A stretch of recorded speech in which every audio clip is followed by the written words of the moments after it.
skizofrenia itu sering disalahpahami. Banyak yang ngira skizo itu gila, padahal nggak gitu guys. Yuk kita bahas lebih lanjut.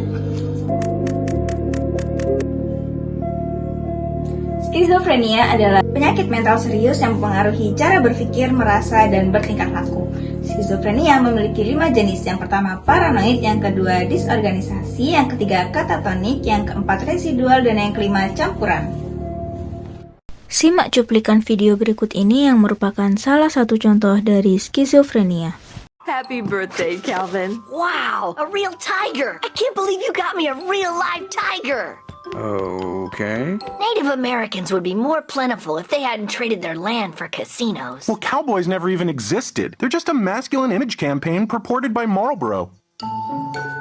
I think something's wrong with our son. This is some bull. Yeah. Who are you talking to? To Hobbs, my pet tiger. Can't you see him? That's just a stuffed animal. No, it's not. He's real. Get him, Hobbs. Blood is everywhere. The vicious tiger shows no mercy. I see. Penyebabnya kompleks, bukan karena lemah iman atau kerasukan. Faktor yang bisa berperan adalah genetik, keseimbangan zat kimia di otak, pengalaman traumatis di masa kecil, penggunaan zat adiktif seperti ganja, komplikasi saat lahiran, atau infeksi pada kehamilan. Beberapa gejala umum skizofrenia. Yang pertama, halusinasi. Orang-orang dengan gejala skizofrenia akan mendengarkan suara-suara di mana hanya mereka sendiri yang mendengarkannya. Yang kedua, delusi atau keyakinan yang tidak sesuai dengan kenyataan. Yang ketiga, bicara atau berpikir kacau. Yang keempat, menarik diri dari lingkungan sosialnya. Dan yang terakhir, gangguan emosi dan ekspresi datar. Gejala-gejala ini akan muncul perlahan hingga akhirnya makin berat apabila tidak segera ditangani.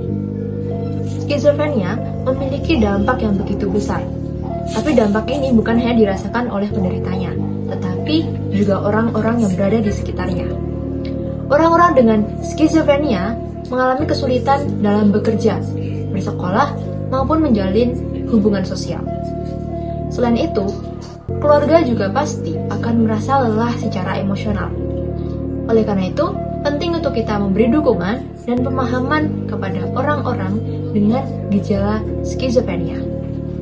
Untuk pencegahan skizo itu ada dua teman-teman. Yang pertama primer dan yang kedua sekunder. Untuk yang primer itu ada edukasi mental health sejak dini, dan yang kedua adalah menjaga kesehatan otak dengan menjauhi zat berbahaya. Untuk yang sekunder itu ada deteksi gejala sejak dini dan konsultasi ke pihak yang berwenang. Siapa tuh? Psikolog dan psikiater. Dan yang terakhir adalah dukung pengobatan biar gak tambah parah. Mitos atau fakta? Skizofrenia adalah kepribadian ganda. Mitos, skizo itu gangguan persepsi realita. Mitos atau fakta? Skizofrenia pasti berbahaya. Mitos, mayoritas tidak berbahaya. Mitos atau fakta? Skizofrenia tidak bisa sembuh. Mitos, skizo itu bisa dikelola dengan pengobatan dan dukungan yang tepat. Skizofrenia bukanlah hal yang memalukan atau menakutkan.